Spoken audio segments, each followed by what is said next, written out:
Hello, everyone. This is the Outlier YouTube channel and our program, Get to Know. I'm your host, DP Lyle, and I'm here with my partner in crime. That would be me, Kathleen Antrim. And today we are joined by Charles D'Amico. Am I saying that correctly, Charles? You are, yep.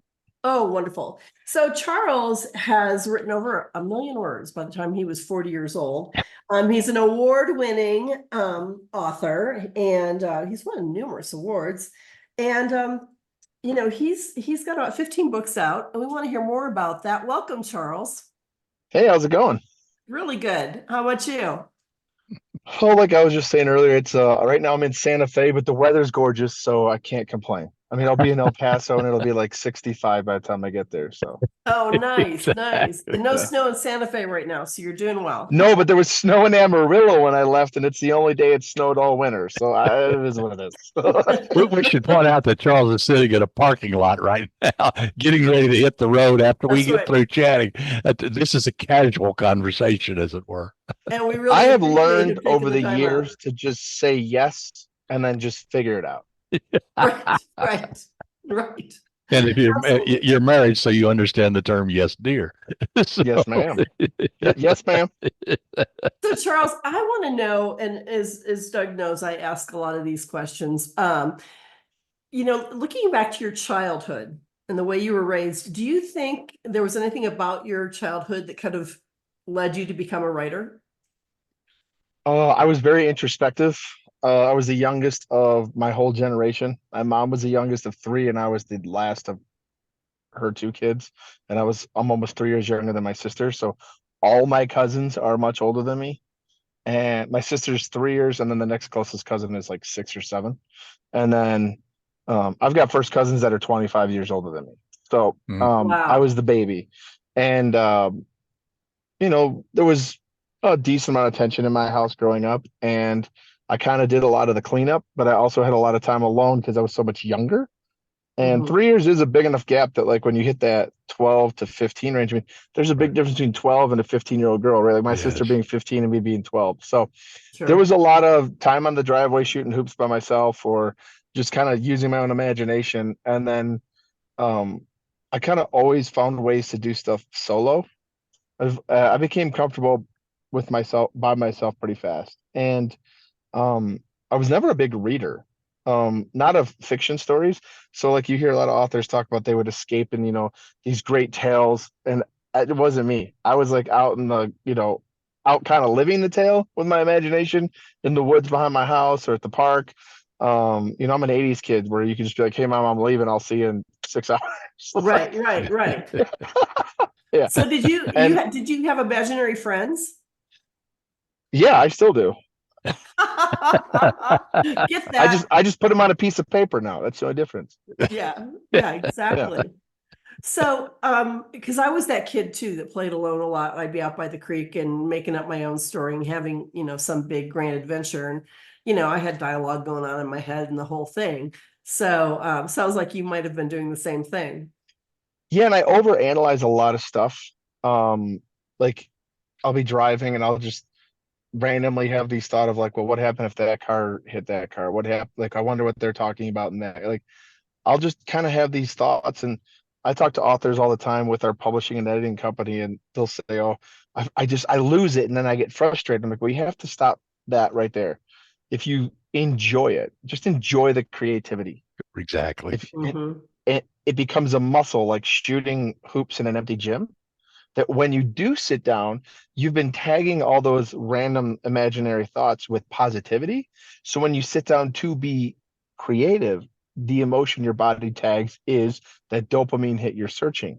If whenever you have those thoughts, your first thought is negative and a tough emotion, it's like, well, I'm going to forget it. You're tagging the creative process with something you don't want to, which leads to these bigger long-term issues where you get stuck a lot. That Well, is when did you actually right. sit down and decide I'm going to put this on paper? What age were I you, don't know and if you how did call that start? sitting down. I dislocated my ankle in my 20s and I couldn't really do anything. And I got bored of everything real fast. And my sister was a huge reader. I mean, like she would rip through an Anne Rice novel, bigger than the Yellow Pages in like 3 days. And I think, I mean, I honestly don't know perfectly, but I would say between Anne Rice Agatha Christie and Sir Arthur Conan Doyle, like those were her kind of big ones. And even then I'd read them and I would just be like, not for me. But then I'd pick up a book about like an encyclopedia and I'd be fine for like an hour. And I got bored and I don't know if I wrote out of spite or what, but I was like, well, I'm going to write something that I would read. And she's like, you're not a writer. You don't even read. And I'm like, so? And I did. I wrote 2 books. That ended up becoming the first rough draft of Veritas and Ave Maria. I mean, they were written like a kid in his 20s that didn't know what he was doing. I mean, they were both 80,000 words, give or take. And they just went in a drawer.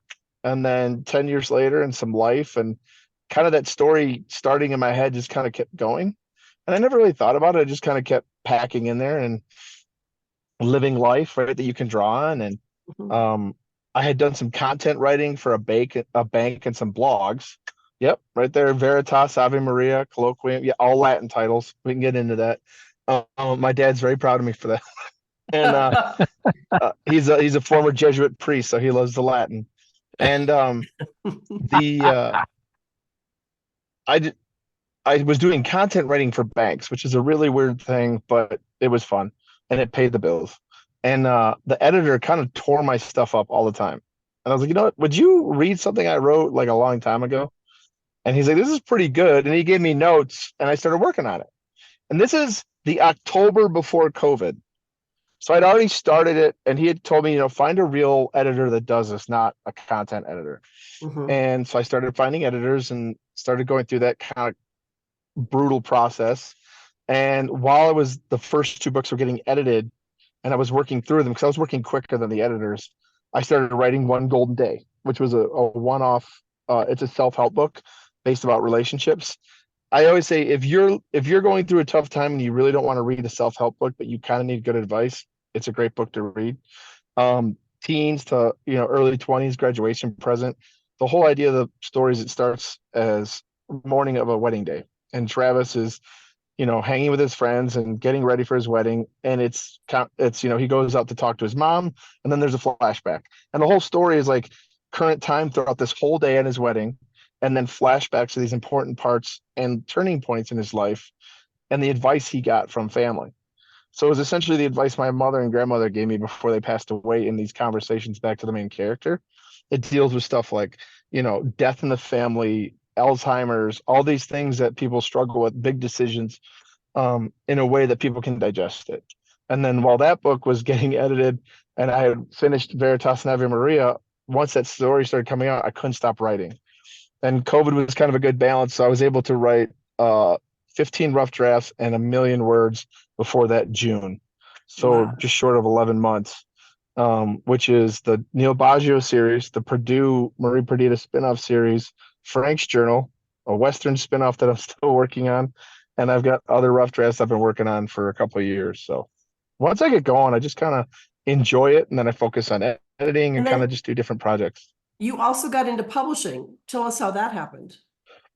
I was doing the traditional route of trying to find an agent, and 2 agents got back to me pretty fast who were decent size and told me if I wanted to get a big contract, I'd have to tweak the format, right?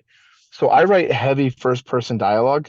If you've ever watched The West Wing, written by Aaron Sorkin, Right. Moneyball, any of his stuff, Molly's Game, if you love that, you will love my books. It is heavy, not just that it's heavy dialogue, but it's fast. Like you can rip through a chapter before you even realize it. And I actually thought it was an insult once. I had a reviewer for an award tell me I write nothing better than most authors. And I was like, what does that mean? And my editorial director had to tell me it was actually really positive. I was like, he's like, what they're saying is you have a skill to make a mundane situation seem exciting. And I was like, oh, yeah, I could see that. Okay. So while I was going through this process, knowing I got into writing because I wanted something different. This agent was like, well, she was blunt. I love it. She's like, well, how bad do you need the money? I was like, well, I have my own businesses. I'm not like, living amazing. So if we're talking $1,000,000, I might tweak how I write. She gave me a number that was a fair amount, but I was like, not enough to change why I got into writing in the first place. And she's like, Mhm. good answer. She's like, my suggestion is to self-publish or find a small indie press to grow your own platform. And then when your platform gets big enough, no one can make you change anyways. She's like, because I loved it. She's like, I'm just telling you, I can't necessarily sell it because they Mhm. have their formula. Yep. And I was like, Yep. okay, a little dejected, but I really appreciated the honesty. And the more I talked to indie presses and the more I thought about self-publishing, the more I realized how much of a mess it is all over. Mhm. And I was like, if I'm going to self-publish, I might as well create a small company and try to help other people, even if it's just like one or two a year, right? And I quickly found a couple of local authors I signed, and we kind of did it together. And local newspaper in Amarillo had asked me if they could do a piece on me. They said sure. And my now vice president, Madison, had just moved back from New York Mhm. because New York was still shut down pretty hard, and read the article and reached out to me asking if I was hiring. I was like, well, it's just me and like two authors. And she was all in, and we started turning and growing this thing. And while we started it, we realized we didn't have enough books or enough products to even build a website because it was so new. And while I was interviewing a bunch of different authors, trying to understand what they liked and didn't like about the industry, how I could tweak things, um, I came up with the idea of having our own editing platform because we were getting so many manuscripts that were just rough. And I felt bad that I would make sure we were giving notes back. I'm like, because nobody ever gives you information, right? Like if my Yes. editor or someone's going to waste 30 minutes of rating it, we can spend 5 minutes giving some notes, right? Like, why not? Mhm. And next thing you know, Book Puma was born, and now we've got Book Puma, which is an editing platform that even has a monthly subscription and starts as low as $8 a month. It allows you to pay for like one or two pages to create a relationship with an editor instead of having to spend thousands, or it makes it the bar much lower to find someone to talk to, find out little things you want to work on. Blue Handle allows us to pick one or two authors, grow it, and not kind of overextend ourselves. And then the editing platform allows us to continue both sides. And I was so frustrated with some of the stuff. I was like, well, I might as well do it. Why not? I don't see anybody else wanting to change the things I'm talking about. Mhm. And Right. apparently I like not making money. I'm in books and restaurants. So That's true. That's true. yeah. Yeah. I like to squeeze water out of a rock. So the Neil Baggio series though kind of came out of Yeah. my background was criminology and psychology. I was gonna be a profiler. That was what I wanted to go to school for. Mhm. Had a bad knee injury, rehabbed everything. When I went to the military, all my paperwork was wrong when I was like about to sign. Oh, wow. And because of a clerical error, I never ended up going into the military. By the time they had fixed everything, I had already spent 6 months working for a Jimmy John's franchise that I really liked. And I wasn't about to kind of jump ship at that point. And I did that for 7.5 years, which then I left. And then 2 years later became my own franchisee. And now I own about to open my 11th store in 4 cities, a publishing company with multiple authors and an editing Wow. firm that helps tons of authors. And I continue to write on top of it. And somewhere I sleep. That is impressive. So how many authors are you publishing now? We just signed three more. Currently on the roster, we have Leslie, Ray, Jordan, me, and then we've got four more that are going to be releasing over the next year and a half. Nice. That's fantastic. So you definitely are really growing. If you say you're at a conference and a brand new writer says to you, what's the best advice you could give to me right now? What would you tell them? Take it personal, get mad, but then get mad you got mad and then fix it. Because you should take your writing Right. personal. A lot of times you hear people like, don't take it personal, but you should. You Of wrote course. it. But then when you get mad, if you wasted more than a minute, realize you just wasted time you could have done fixing it or learning about it. Sure. Sure. And I do a lot of, I can get on my soapbox really quick as you're witnessing. Um, the I always say you were born without the ability to feed yourself, properly go to the bathroom, walk, dress yourself.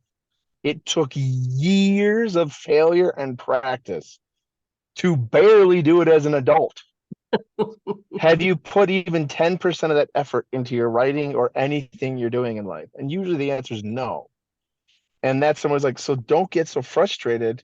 Have a little empathy and understanding for the situation you're in or others are in, and say, no, maybe I didn't put the effort in, right? Or I talk to Mhm. people with writer's block. I don't even talk about writing. I go, well, did your schedule change? Was there an injury? Was there something, an event that happened? What changed? And they're like, you're not even talking writing. I was like, yeah, but that is what affects your writing. So let's start there.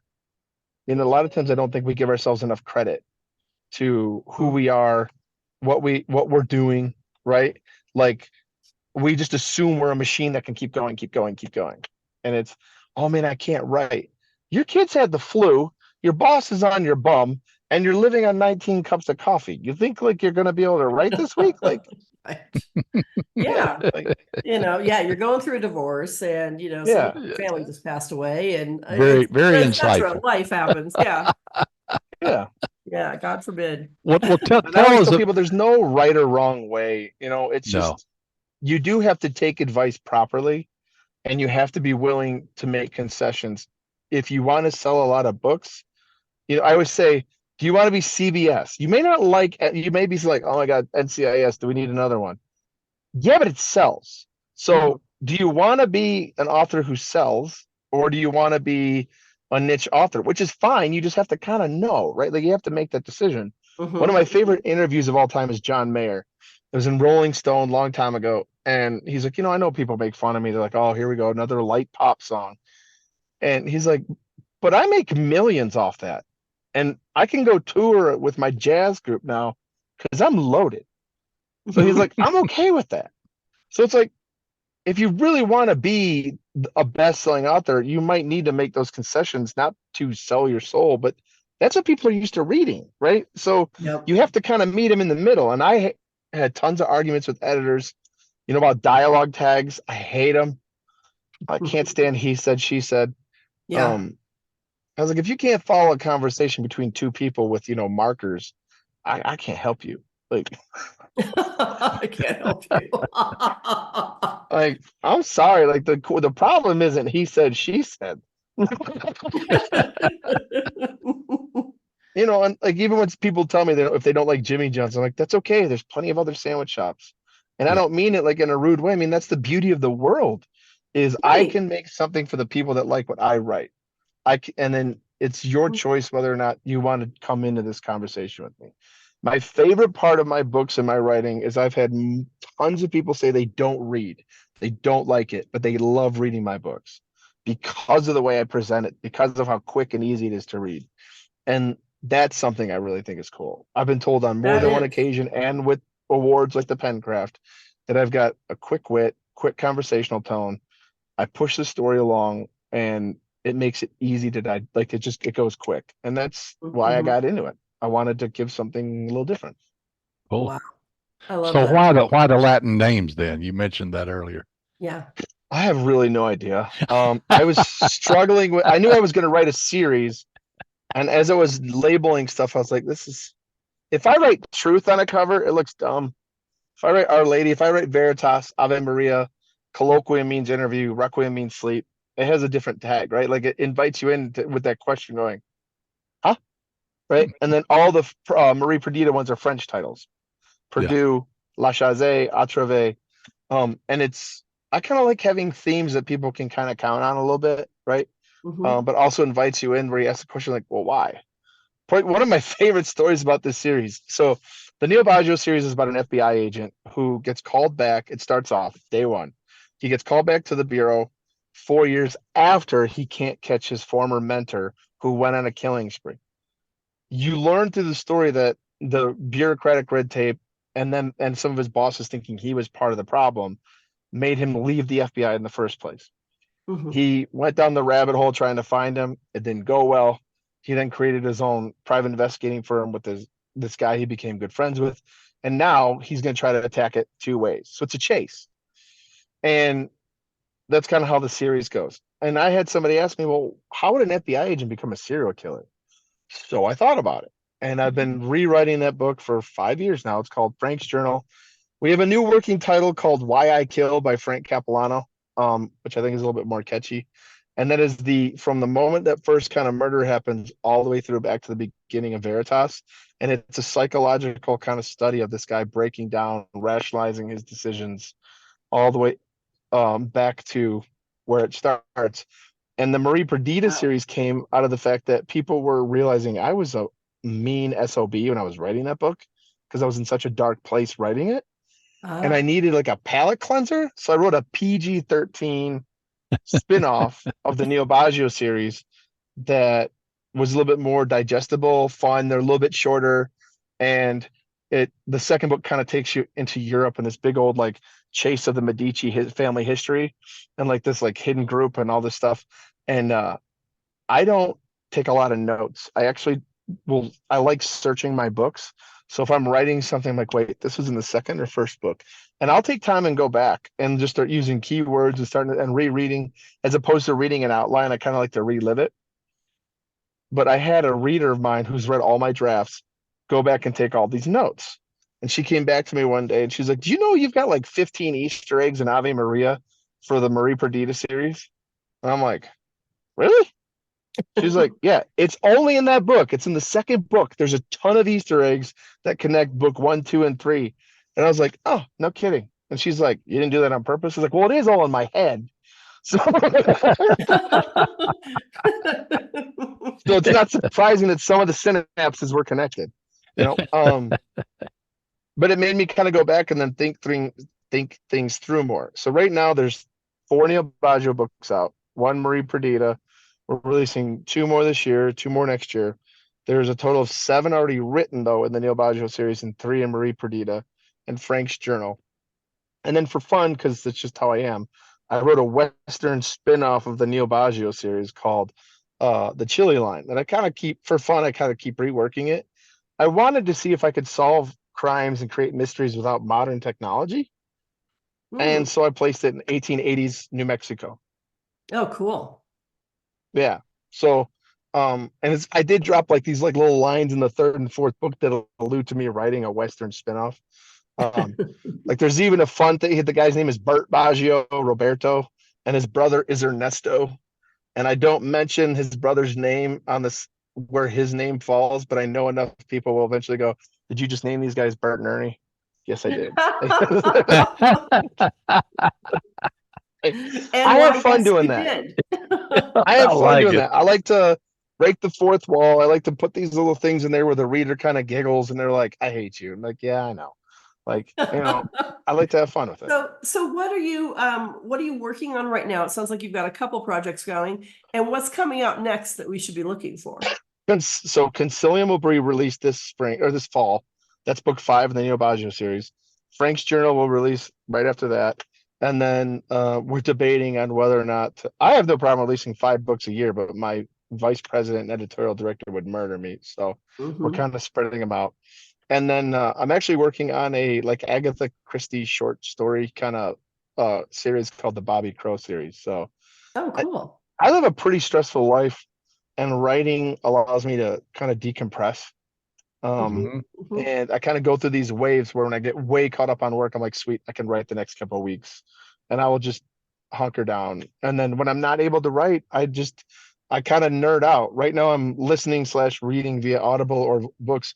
Codebreaker by Walter Isaacson, Gene Editing, Elon Musk's book, Kissinger's book, um, Mhm. a book by Walter Mosley, just a good old fashioned kind of fiction story.